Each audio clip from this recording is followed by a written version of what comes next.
আসসালামু আলাইকুম, সবাই কেমন আছেন? আজকে আবার একটি নতুন ব্লগ নিয়ে হাজির হলাম। আসলে বেশ কিছুদিন থেকে ব্লগ করা হয় না। দেশের অবস্থাটা ভালো ছিল না, মনটাও ভালো ছিল না, সব কিছু মিলিয়ে আসলে ব্লগ করাটাও আসলে হয়ে ওঠে নাই। ঘরদোর সব গুছিয়ে হাতের সব কাজ শেষ করে রান্নাটা তাড়াতাড়ি বসিয়ে দিয়েছি। বাহিরে যেতে হবে, আমার ছোটো ভাইয়ের ছেলে হয়েছে, ভাবি ভাতিজাকে দেখে আসতে হবে। এই কারণে আজকে একটু তাড়াতাড়ি রান্নাটা বসিয়ে দিয়েছি। আর দেখা যায় যে রান্না করতে করতে পরক্ষণে দেরি হয়ে গেলেও আমি গতকালকে যাবো বলে যাওয়া হয়নি, তাই আজকে একটু তাড়াতাড়ি সব কাজ শেষ করে নিলাম। ফার্মের মুরগি অনেকে বলে ব্রয়লার মুরগি, জানি না কে কোনটা বলে, আমি আসলে এত একটাই এইসব নিজেও জানি না ভালো করে। তো এই মুরগিগুলো নরম হয়তো একটু হালকা ভেজে না নিলে না খেতে ভালো লাগে না, তাই একটু হালকা ভেজে নিচ্ছি। আর মুরগিটা ভাজা হয়ে গেলে বসিয়ে দেব। টিভি খুললেই দেশের বন্যার পরিস্থিতি দেখে আসলে কোনো কাজ করতে ইচ্ছেও করে না। কয়েকদিন আগে গেল দেশের মধ্যে ছাত্র আন্দোলন, এখন আবার বন্যা, সব কিছু মিলিয়ে মনটা অশান্তকর একটা অবস্থা। মানে কিছু করেও ভালো লাগে না, আর খেতেও ইচ্ছে করে না। কিন্তু কি করব, হয়তো সামর্থ্য নেই, ইচ্ছে আছে তাই করতে পারছি না, সবার পাশে দাঁড়াতে পারতেছি না। তো আসলে আমাদের যে যার জায়গা থেকে ওনাদেরকে এখন অন্তত এই সময়ে আমাদের সাপোর্ট করা প্রয়োজন। আসলে বলার কোনো ভাষা নেই, কী বলবো আমি নিজেও বুঝতেছি না। হয়তো তাদের জন্য কিছু করতে পারতেছি না, কিন্তু মন থেকে, অন্তঃস্থল থেকে আমি সবসময় দোয়া করি তারা যেন এই কঠিন মুহূর্তগুলো পার করে উঠতে পারে। আসলে কিচ্ছু ভালো লাগে না, আমি যখন এগুলো দেখতে থাকি না, আমার কিচ্ছু ভালো লাগে না। তারপর সংসার নিজের জন্য না হয় পরিবারের অন্যদের জন্য হলেও রান্না করতে হবে, সব কিছু করতে হবে। আমাদের আসলে কি স্বাভাবিক জীবনে আবার ফিরে আসতে হয়, কিচ্ছু করা থাকে না। সংসার নিজের, আমি যদি বসে থাকি সংসার আর চলবে না, এমন একটা পরিস্থিতি আর কি। পাশে বিল্ডিংয়ে একটা ছোট বাচ্চা দেখা যাচ্ছে চিৎকার চেঁচামেচি করতেছে, হয়তো মায়ের সাথে কোনো বিষয় নিয়ে রাগারাগি করে। তো সেটাকে একটু ইগনোর করবে না পুরা, আসলে কি বলবো, এখন এতটা সাউন্ড আসতেছে বলার মতো না।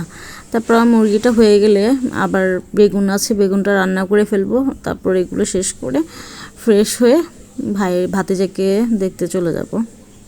মুরগি রান্না শেষ হয়ে গেছে, এখন বেগুনটাকে বসিয়ে দেবো। মাছটা কষিয়ে নিয়ে তারপরে বেগুনটাকে দিয়ে দেব। আসলে প্রথম ব্লগ করতেছি, তো দেখা যায় এখনও বেশি দিন হয়নি, অল্প কিছু দিন থেকে ব্লগ শুরু করেছি। কথার মধ্যে অনেক জড়তা কাজ করে, বা কাজেও অনেক কিছুই উল্টাপাল্টা করে ফেলি। তো এগুলো ভুলবশত যদি করে বসে থাকে, এগুলোকে ক্ষমা দৃষ্টিতে দেখবেন। আসলে আমার সময়গুলো কোনোভাবে কাটে না। দেখা যায় যে যেন ভাবলাম যে রান্নাগুলো শেয়ার করে, নিজের ছোটোখাটো কাজগুলো শেয়ার করে হয়তো বা মনটা ভালো লাগবে, সময়গুলো পার হবে, এই হয়তো বা এগুলো নিয়ে তো ভুলবশত অনেক কিছু করে ফেলি। তো সেগুলোকে যদি দেখে থাকেন তো আমাকে বলবেন, আমি শুধরে নেব। আসলে ভুল ত্রুটি হতেই পারে। তো আসলে কি বলবো, ইচ্ছে থেকে আসলে শখ থেকে এগুলো করি, এই আর কি। তারপর মাছটা কষানো হয়ে গেছে, এখন বেগুনটাকে দিয়ে দিলাম। বেগুন কষানো শেষ, আর সেই মুহূর্তে দেখা যায় যে আমার মনে পড়ে গেছে যে আমি তো আলু কেটে রেখেছিলাম, আলু দিতে ভুলে গেছি। আসলে মাঝে মাঝে এরকম উল্টাপাল্টা করে বসে থাকে। তারপর আর আলুটা দিলাম না, বেগুনটাকে ঝোল দিয়ে দিলাম। বেগুন রান্না শেষ, তারপর আজকের মতো রান্না খতম। এবার যাব বাহিরে। আর প্রথমে চলে আসলাম নিউ মার্কেটে, এখান থেকে ভাতিজার জন্য কয়টা ফতুয়া আর প্যান্ট এগুলো নিয়ে নিলাম। আর আসলে এখনও চয়েস করতেছি কোনটা নিব, পরে এই তিনটা আমার কাছে ভালো লাগছে, তো ভাবলাম যে এই তিনটাই নিয়ে নিই। এই তিনটা নিয়ে নিলাম, আর সাথে আপনাদের ভাইয়াও ছিল, ও আবার হেল্প করলো যে না তুমি এই তিনটাই নাও, কটনের মধ্যে ভালো হবে, ছোট বাচ্চা তো।